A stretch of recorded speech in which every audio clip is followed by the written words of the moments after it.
Olá pessoal, hoje eu vou dar algumas dicas para vocês sobre poema, verso, estrofe e rima. Bem, o que é o verso?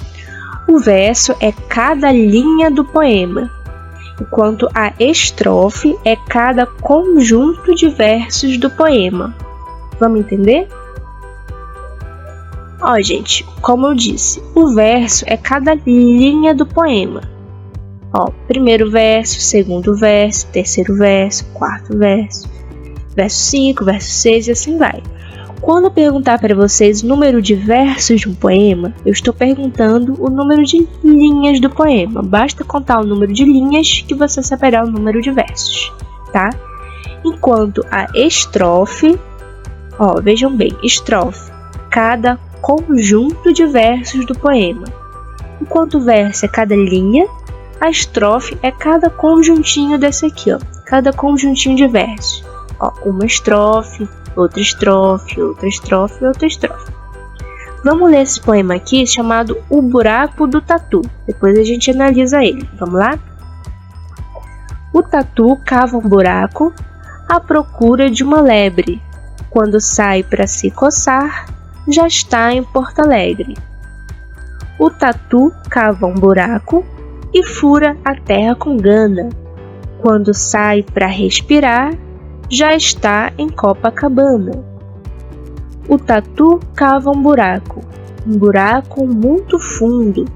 Quando sai para descansar, já está no fim do mundo. O tatu cava um buraco, perde o fôlego, geme, sua. Quando quer voltar atrás, leva um susto, está na lua. Percebam aqui, gente, se eu perguntar para vocês quantos versos tem esse poema, o que vocês iriam me responder? Nesse caso aqui, gente, já está até numerado. Como eu disse para vocês, verso 1, verso 2, verso 3, 4, 5, 6, 7, 8, 9, 10, 11, 12, 13. Então, quantos versos tem ao total? 16 versos. Se você respondeu que tem 16, parabéns, tá? E quantas estrofes teriam nesse poema? Se você respondeu que nesse poema há 4 estrofes, você acertou, parabéns novamente. Percebam aqui, que a estrofe está até marcadinha de amarelo aqui. Estrofe é cada conjuntinho de verso, tá?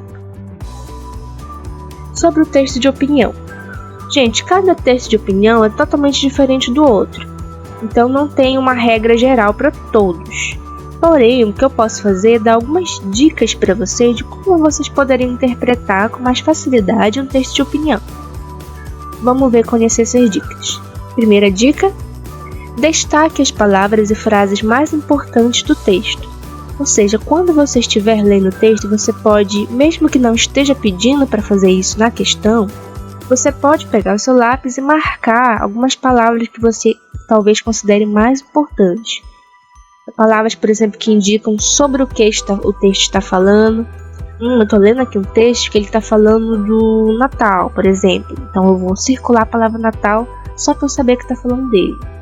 Entenderam? Então vocês vão analisar que palavras vocês podem marcar para destacar, para ajudar vocês no final a entenderem as ideias centrais do texto. Segunda dica: interrompa a leitura por alguns segundos e repita para você mesmo o que acabou de ler. Muita gente faz uma coisa meio errada, que pega um texto grande, vai lendo, aí no final, e aí, o que você entendeu? Nada. Ou seja, a pessoa foi juntando as letras, juntando os sons, mas não juntou o significado, não juntou a ideia. Então, por isso, gente, quando vocês estiverem de frente para um texto grande, o ideal é que vocês vão lendo e interrompendo a leitura de vocês, assim, pausando o que a gente fala. Por exemplo, lê um parágrafo, lê uma linha, aí você para, pensa um pouco sobre o que você leu, vê se você entendeu direitinho tudo que você leu. Se você percebeu que você leu, mas não entendeu nada, então nem espera chegar até o final do texto, já volta do começo e leia de novo. Agora eu entendi essa parte, então posso seguir para a próxima parte. Aí lê mais um pedacinho do texto. E assim você vai lendo de pedacinho em pedacinho, tentando ver se você está entendendo com calma cada parte do texto, tá? Aqui, ó, questão 3, muito importante. A cada questão da prova, volte ao texto e releia se for preciso, até compreender. Que geralmente o que acontece nas provas? Tem um texto e tem várias questões sobre esse texto. Então, se você lê uma questão que está perguntando uma informação do texto que você não lembra, não tente chutar. Você volta ao texto e releia novamente, tá? Sem pressa, até você compreender bem e ter certeza do que você está respondendo na questão. Dica 4. Treine em casa ler textos longos de jornais e revistas e explique para alguém da família o que você compreendeu, mas sem olhar.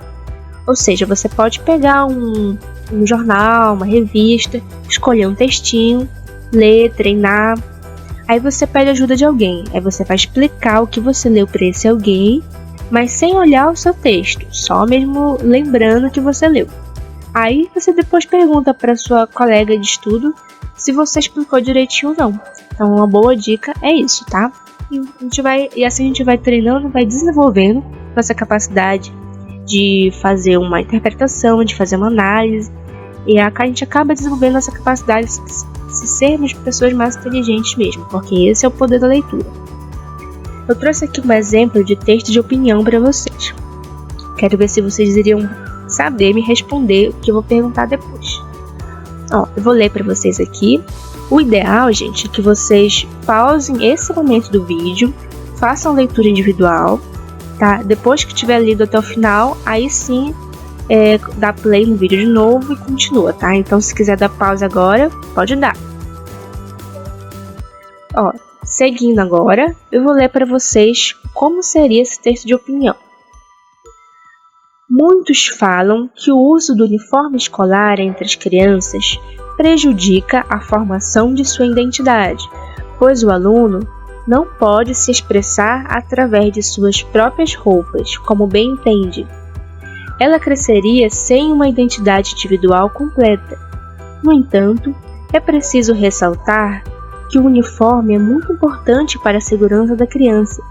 Caso ela fuja da escola ou seja sequestrada e colocada em algum lugar longe de sua casa, através de seu uniforme será possível reconhecer de onde ela é e levá-la até o local e até sua família. Por isso, devemos valorizar mais o uniforme escolar, pois além de uma regra das escolas, pode ajudar a salvar vidas.